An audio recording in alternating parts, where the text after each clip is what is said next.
राधे राधे, जय श्री कृष्ण।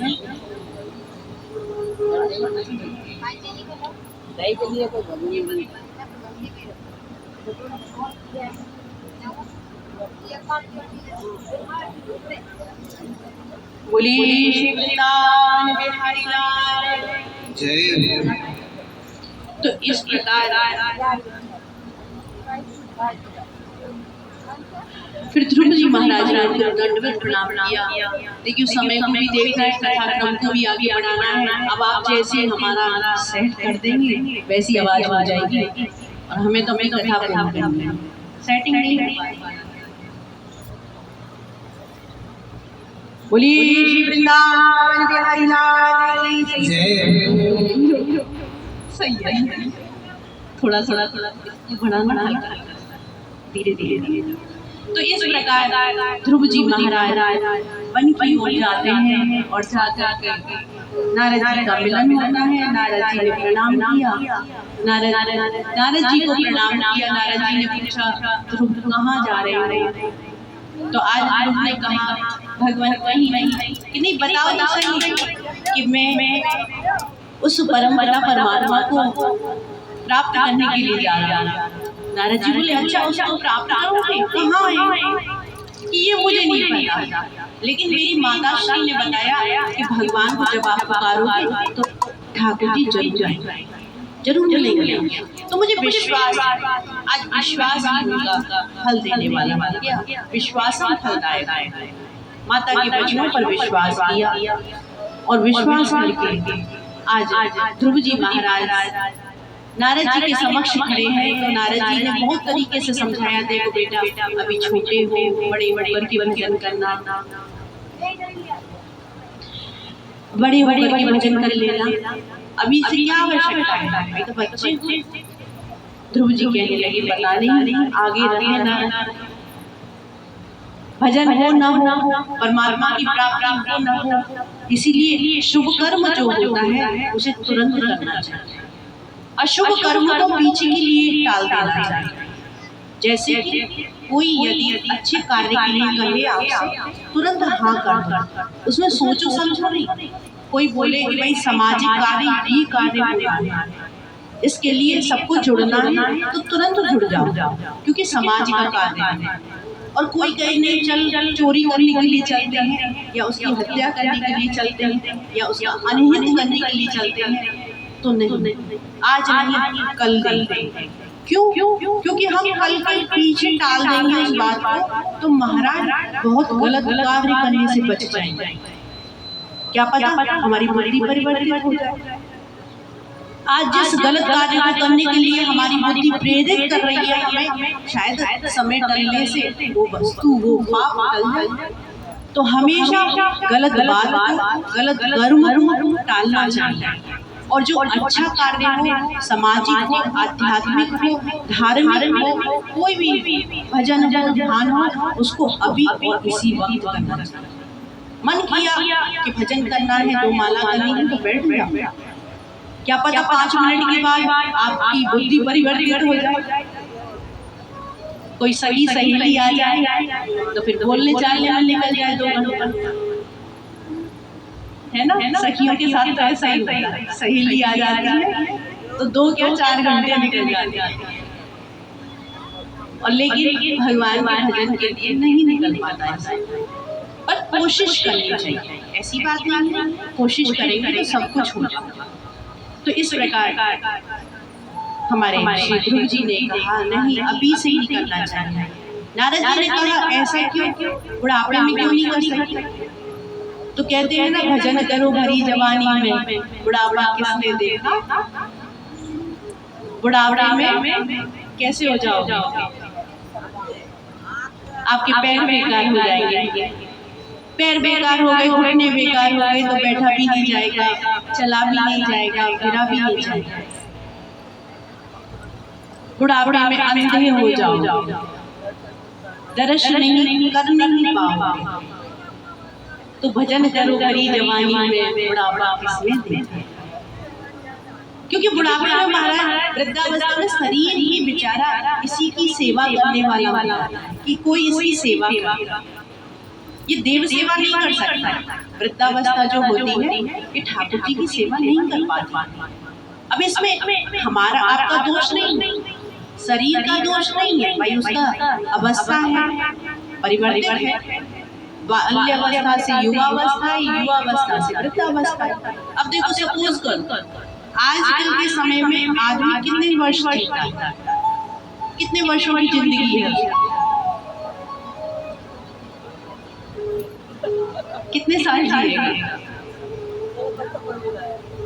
ज्यादा से ज्यादा 60 साल, ठीक है ना? 80 मान लो, 80 तो महाराज कोई कोई पहुंचता है, आजकल की जनरेशन नहीं पहुंचती। 80 साल जिएंगे, 60 साल मान लीजिए, 60 साल जिएंगे। हम जैसे लोग तो 60 साल तक ही पहुंच जाए बहुत है, पहले चले जाए तो 60 साल फिक्स हो गए। ओके, अब 7 साल को देखो डिवाइड करो 3 भागों में करो, कितने हो गए? 20 20 20 20 20 60 हो गए। अब 60 साल है हमारे पास, ठीक है। अब 60 साल में देखो, 60 साल में बचपन से लेके जब माता के यहाँ से जन्म होता है और 20 साल समय कैसे जाता है? बाल्यावस्था है, खेलने में, पढ़ाई लिखाई उदम करने में जाता है। युवा हो जाते हैं तो माता पिता की सुनते नहीं। 20 साल का है। अब ध्यान करो 20 साल पीछे वाली ले लो, वृद्धावस्था वाली, उन 20 सालों को लिया तो 20 सालों में जब बुढ़े हो जाएंगे तो ना तो दिखेगा, कम दिखने, दृष्टि कम हो जाएगी, सभी की होगी, हमारी भी हो जाएगी। अभी तो है ठीक ठाक बरकरार है, पर धीरे धीरे हो जाएगी।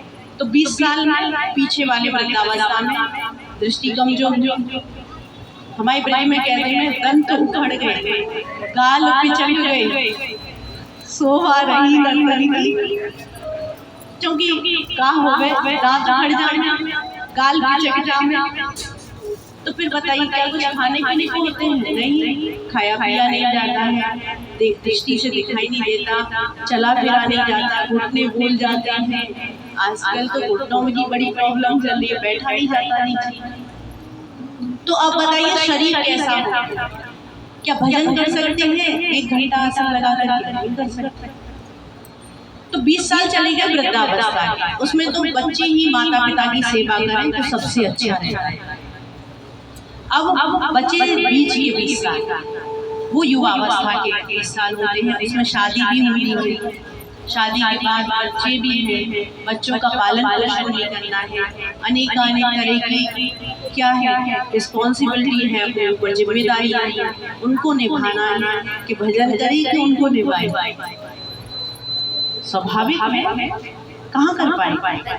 तो जिंदगी जो है, जीवन जो है ऐसे ही चला गया, बस करते खाते। तो शास्त्र ये नहीं कहते कि आप अपने कर्तव्य का पालन न करें, आप अवश्य पालन करें, जैसे कि गोपियों ने किया। क्या गोपियां जो थी वो घर गृहस्थी वाली नहीं थी? क्या उनके बच्चे नहीं थे, पति नहीं थे, सब कुछ?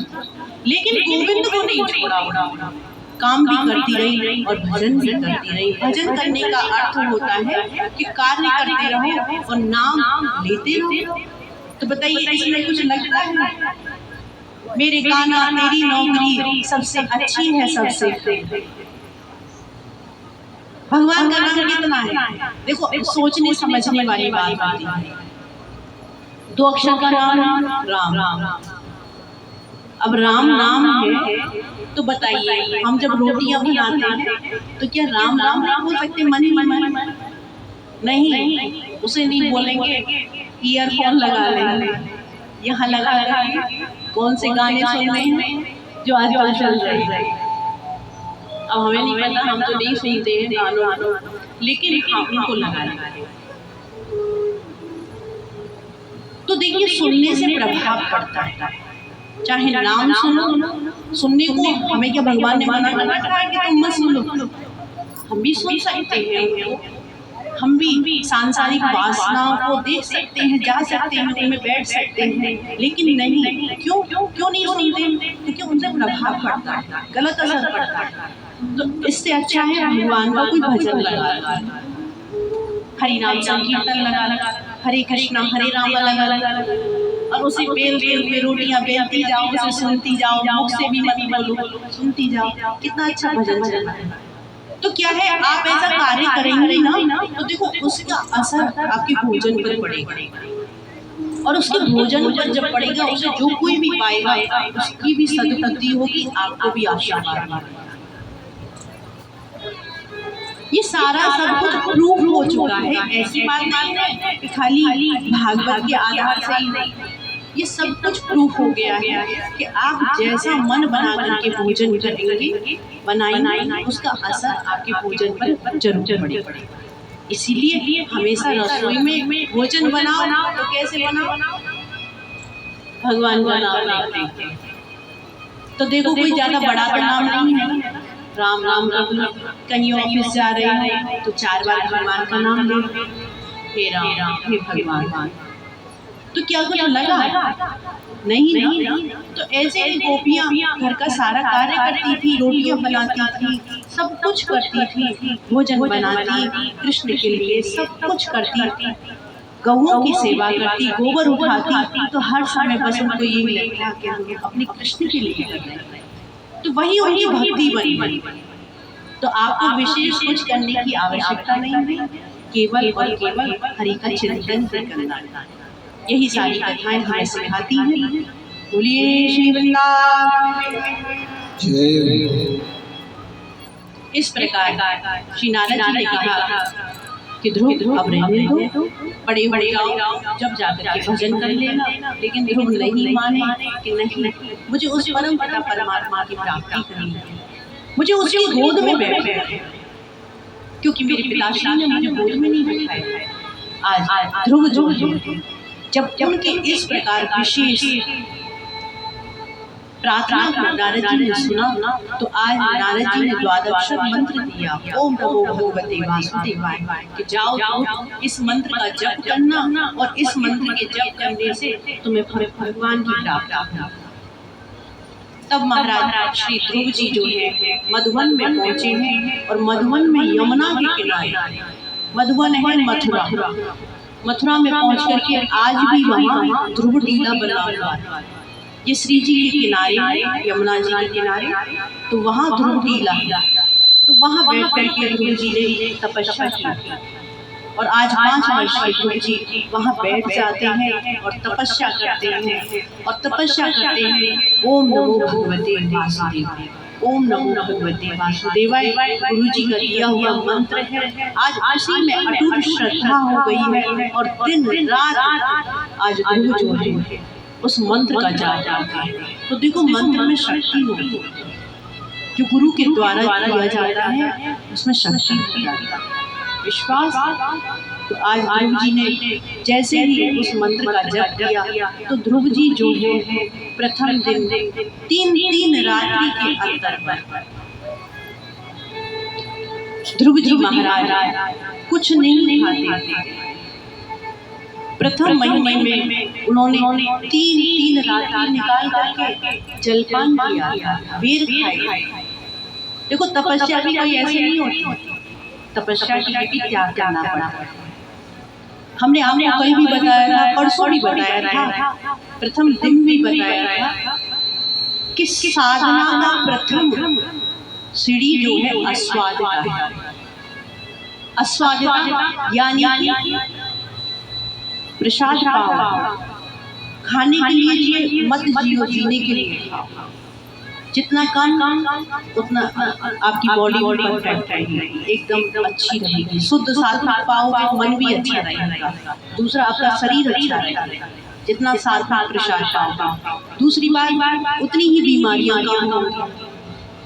पहले देखो ये कम बीमारियां हुआ करती थी, बीपी वगैरह, ब्लड प्रेशर, हाई लो, ना ये ना, क्यों बढ़ी है? क्योंकि हमारा खान पान अशुद्ध हो गया।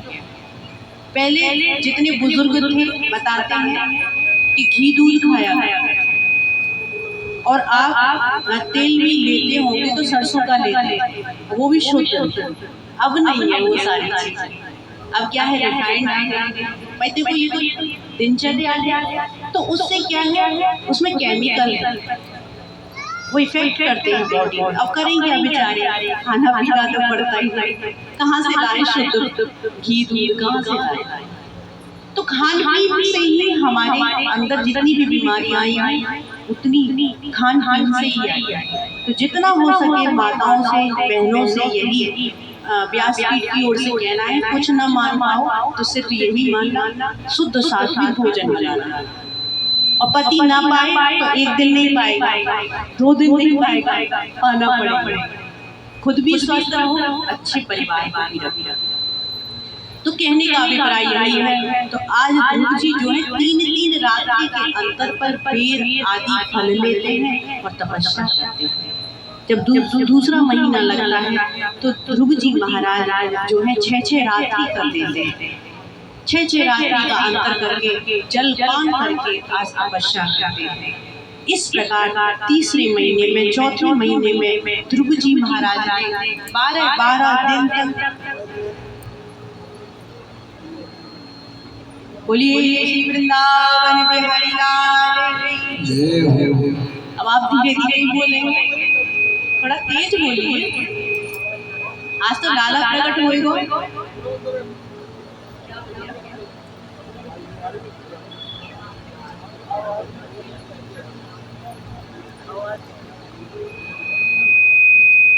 किसी को कर कोई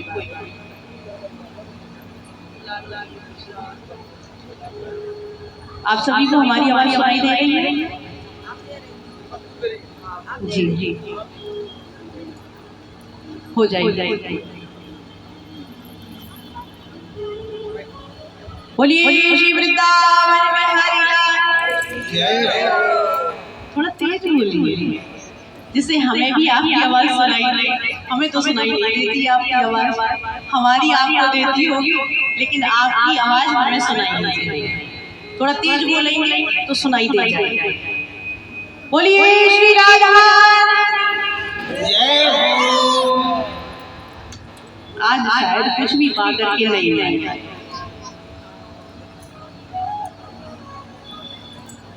आपकी आवाज निकलेगी तेज। कब?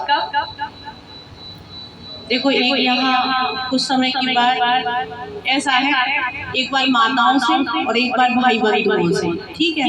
हमने कल भी कहा था और कल भी आपको प्रैक्टिकली करवाया, तो आज आवाज देखी जाएगी। जिसकी आवाज तेज होगी तो देखो एक और अच्छी बात सुनो सभी ध्यान से, कि जो ज्यादा तेज बोलेगा, जो ज्यादा तेज बोलेगा, तेज आवाज निकालेगा, तो उसको महाराज पता है क्या मिलेगा? क्या? हमारे श्याम भैया की तरफ से उसको इनाम दिया जाएगा। ठीक है? आप ऐसे बोलेंगे, ऐसे ही बोलेंगे, क्योंकि बिना इनाम के आजकल कोई कंपटीशन होता ही नहीं, तो उसको इनाम मिलेगा। और जो जीतेगा, और कोई पता है रकम कितनी है? कितनी है?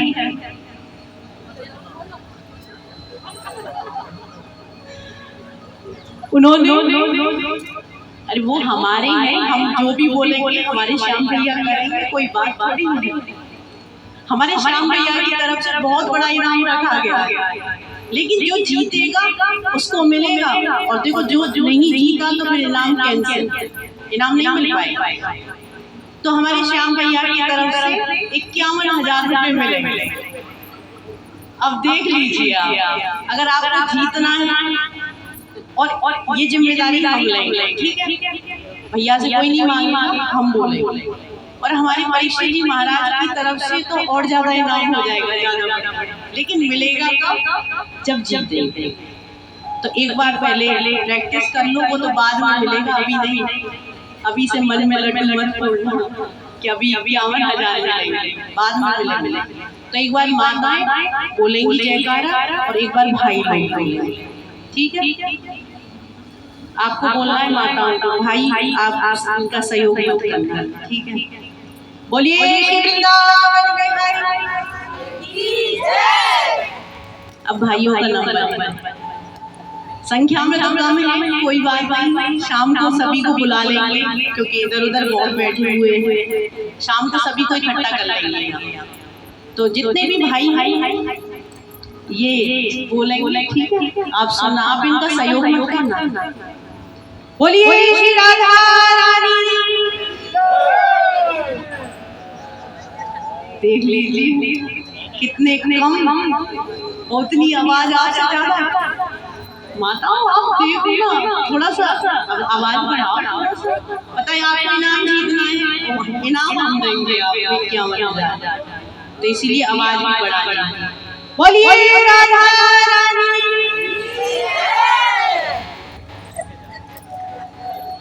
अब आवाज में मधुरता आई। राधा रानी की कृपा से मिलेगा, अभी नहीं, शाम को जब लाला आ जाएगा, जब उसके बाद कंपटीशन फाइनल होगा, डिसीजन हम करेंगे क्योंकि जज हम ही हैं इस टाइम। तो इस प्रकार आइए कथाओं क्रम को आगे बढ़ाते हैं। बोलिए श्री वृंदावन बिहारी लाल की जय।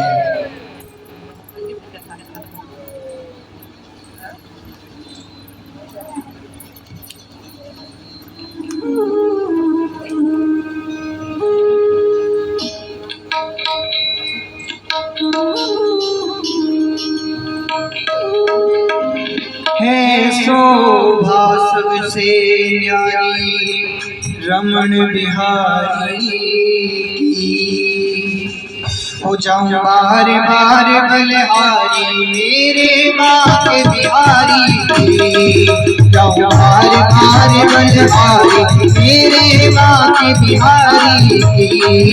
है शोभा सबसे न्यारी रमण बिहारी की, है शोभा सबसे न्यारी रमण बिहारी। जब बार बार बलिहारी मेरे कुंज बिहारी की, जब बार बार बलिहारी मेरे कुंज बिहारी की।